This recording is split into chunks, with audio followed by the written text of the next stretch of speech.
నిత్య పూజలివివు నేరిచిననోహో ప్రత్యక్షమైనట్టి పరమాత్మునికి నిత్య పూజలివివో.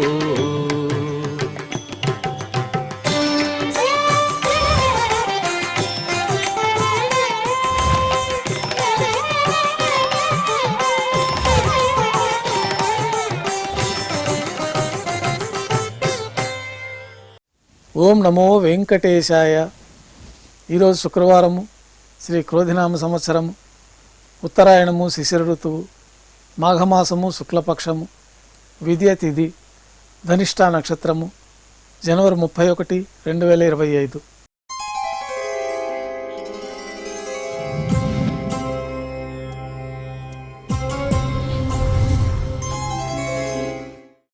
ఉభయ దేవేలతో శ్రీ మలయప్ప స్వామి వారు బంగారు తిరిచిపోయిన వేంచేస్తారు. మేళతాళాలతో ఊరేగింపుగా విమాన ప్రదక్షిణంగా సంపంగి ప్రాకారంలో కల కళ్యాణ మండపానికి చేరుకుంటారు. కళ్యాణోత్సవం ప్రారంభమవుతుంది. పుణ్యాహవాచనము, అంకురార్పణ, రక్షాబంధనము, అగ్నిప్రతిష్ఠ. కళ్యాణోత్సవం సందర్భంగా స్వామివారికి నూతన పట్టు వస్త్రాల సమర్పణ, అమ్మవార్లకు నూతన పట్టు వస్త్రాల సమర్పణ, మహాసంకల్ప పఠనం, మాంగళ్యాలకు అభిషేకము, మాంగళ్యాల ఆరాధన పూర్తయిన తర్వాత స్వామివారి తరఫున మాంగళ్యాలను అమ్మవారికి సమర్పణ గావించి, ఈ సందర్భంగా స్వామివారికి కర్పూర నీరాజనము, అమ్మవారికి కర్పూర నీరాజనం సమర్పించి విశేషమైన హోమాలతో పూర్ణాహుతి పూర్తయిన తర్వాత మాలా పరివర్తనం అనే వైదిక కార్యక్రమాన్ని నిర్వహించి ఉభయ దేవేరులను శ్రీవారి చెంతకు చేర్చి అక్షతారోపణం అనే కార్యక్రమాన్ని నిర్వహించిన తర్వాత స్వామివారికి నైవేద్యము, కర్పూర నీరాజనంతో కళ్యాణోత్సవం పూర్తవుతుంది. కళ్యాణోత్సవ భక్తుల దర్శనం అనంతరం ఉభయ దేవేలతో శ్రీ మలయప్ప స్వామివారు మేళతాళాలతో ఊరేగింపుగా ధ్వజస్తంభం వద్ద గల అద్దాల మండపానికి చేరుకుంటారు. వేదపారాయణంతో ఊంజల్ సేవ నిర్వహించి కర్పూర నీరాజనంతో ఊంజల్ సేవ పూర్తవుతుంది.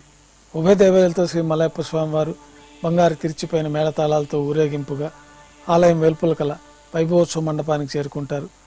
ఆర్జిత బ్రహ్మోత్సవంలో భాగంగా బంగారు గరుడవాహనం పైన శ్రీ మలయప్ప స్వామివారు వేంచేస్తారు. కర్పూర నీరాజనంతో గరుడవాహన సేవ పూర్తవుతుంది. హనుమంత వాహనం పైన శ్రీ మలయప్ప స్వామి వారు వేంచేస్తారు. కర్పూర నీరాజనంతో హనుమంత వాహన సేవ పూర్తి అవుతుంది. పెద్ద శేష వాహనం పైన శ్రీ మలయప్ప స్వామి వారు వేంచేస్తారు. కర్పూర నీరాజనంతో పెద్ద శేష వాహన సేవ పూర్తి అవుతుంది. ఉభయ దేవేరులతో కలిపి శ్రీ మలయప్ప స్వామి వారికి తిరిచిపోయిన కర్పూర నీరాజన సమర్పణతోటి ఆర్జిత బ్రహ్మోత్సవం పూర్తి అవుతుంది. సాయం సంధ్య వేళలో 1000 దీపాలతో అలంకరించబడిన సహస్ర దీపాలంకరణ సేవ మండపానికి ఉభయ దేవేలతో శ్రీ మలయప్ప స్వామి వారు చేరుకుంటారు. వేదం, గానం, నాదం నడుమ సహస్ర దీపాలంకరణ సేవ నిర్వహించి నక్షత్ర నీరాజనము, కర్పూర నీరాజనంతో సహస్ర దీపాలంకరణ సేవ పూర్తి అవుతుంది. సహస్ర దీపాలంకరణ సేవ పూర్తయిన తర్వాత ఉభయ దేవేరులతో శ్రీ మలయప్ప స్వామి వారు 4 తిరువీధుల ఉత్సవం జరుపుకొని ఆలయంలోకి వేంచేస్తారు. ఆలయంలో ఆస్థానం పూర్తయిన తర్వాత గర్భాలయంలో వేంచేస్తారు.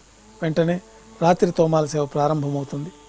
ఉదయం సమర్పించిన పుష్పమాలికలు సల్లింపు చేసుకొని గర్భాలయాన్ని శుద్ధి చేసుకొని బంగారు పంచపాత్రలో శుద్ధ జలాన్ని నింపుకొని శ్రీవైకానస భగవత్ శాస్త్రోక్తమైన విధానంలో దేవతామూర్తులందరికీ ఉపచారాలు సమర్పించి కొత్త పుష్పమాలికలతో మూలమూర్తికి, ఉత్సవమూర్తులకు అలంకరణ జరిపి చతుర్వేద మంత్రాలతో మంత్రపుష్పాన్ని సమర్పించి నక్షత్ర నీరాజనము, కర్పూర నీరాజనంతో రాత్రి తోమాల సేవ పూర్తి అవుతుంది.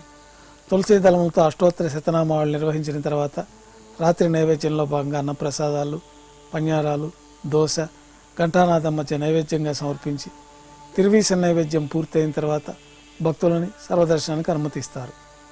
కొద్ది విరామం తర్వాత ఏకాంత సేవలో భాగంగా రాత్రి సమర్పించిన పుష్పమాలికలు సల్లింపు చేసుకుని గర్భాలయాన్ని శుద్ధి చేసి బంగారు పంచపాత్రలో బ్రహ్మ తిరువారాధన కోసమై బంగారు బిందెలోని తీర్థాన్ని సమర్పించి ఏకాంత సేవలో భాగంగా కౌతుకబేరమైన శ్రీ భోగ శ్రీనివాసమూర్తిని బంగారు పట్టు పాన్పు పైన వేంచేపు చేసుకొని ఈ సందర్భంగా స్వామివారికి దారోష్ణమైన గోక్షీరము, జీడిపప్పు, ద్రాక్ష, కలకండ, పండ్లు నైవేద్యంగా సమర్పించి కర్పూర నీరాజనంతో ఏకాంత సేవ పూర్తి అవుతుంది. ఓం నమో వెంకటేశాయ.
ఓం